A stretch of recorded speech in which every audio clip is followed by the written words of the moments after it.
Kwa mwili ya Wetangula mwenyewe hakuna jeraha yoyote.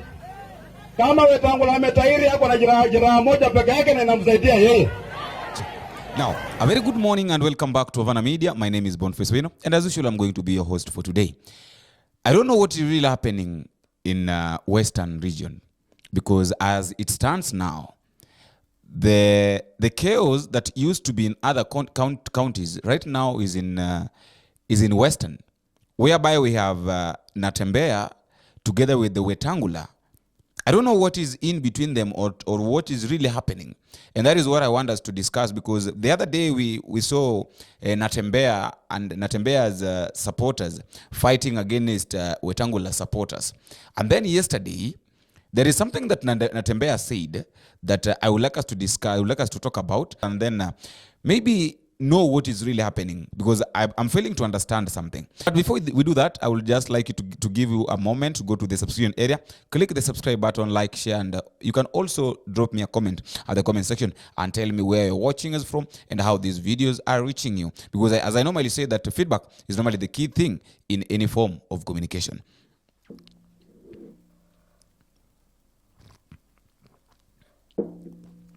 Now, the other day, Natembea talked about Wetangula and Mudavadi not caring about what is not caring of what is happening with the people of Western, and it was like, you are elected, you are in the office, you are the second in command or third in command, you hold big offices in Nairobi, and yet our people are suffering down here. So it's like he was looking at it that these guys are not supporting their people, and yet they claim that they are their leaders. So that is what Natembea was trying to insinuate. That how can you claim that you are the kingpins, or how can you claim that you are the big leaders, that people should respect you, yet you don't respect the opinion of these people down here, and yet they're the people who made you to be the people you are today. So that is what Natembea was arguing about. But now, yesterday, I never knew that things would go this far until now. Yesterday, I was following keen on Natembea's speech yesterday when he was in Bungoma, and there is something that he said about the pain that Wetangula. I don't know, because okay, specifically this war is between Natembea and Wetangula, and one day we'll come to know the truth of the matter. Why is it that Natembea and Wetangula normally brush shoulders every now and then? Because when Natembea says this, Wetangula says this. When Wetangula says this, Natembea turns it upside down.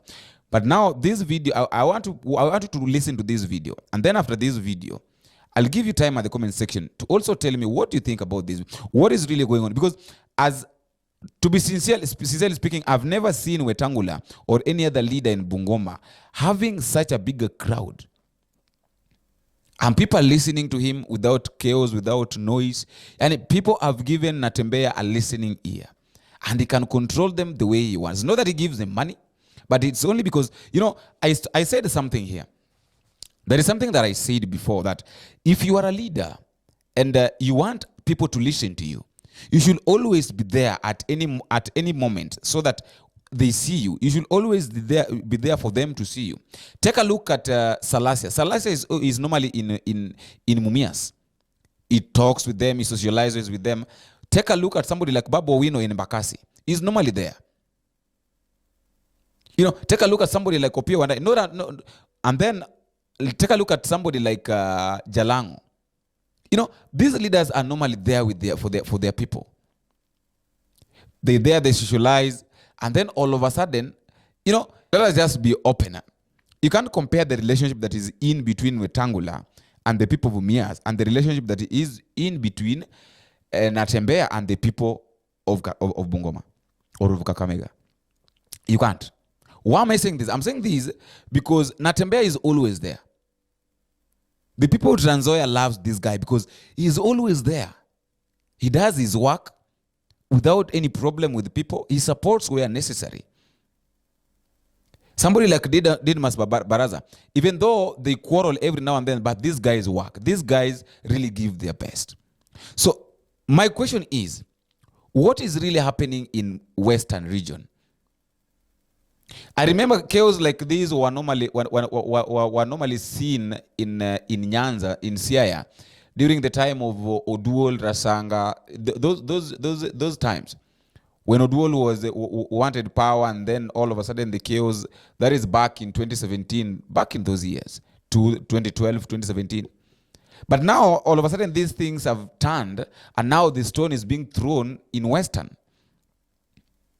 I don't know what is, and I don't even know. I also don't understand the plan that Wajakoya has, because I heard him yesterday during the burial, when they were in the burial, when he was addressing Gachagua. I was telling Gachagua that I will invite you in Western so that at least we can take a cup of tea. I don't know what Gachagua is planning to do, with Wajakoya, because I heard Wajakoya talking about inviting him so that they can take a cup of tea. And Gachagua also talked about this issue of Western. So I really don't understand what is happening more so in Western region. That is what I was wondering. I don't know what is really happening in Western region, but for those who are in Western and those who understands it more, because all of us, okay, Western was considered one of the peaceful areas. Western was considered one of the most peaceful areas, and then all of a sudden things have changed.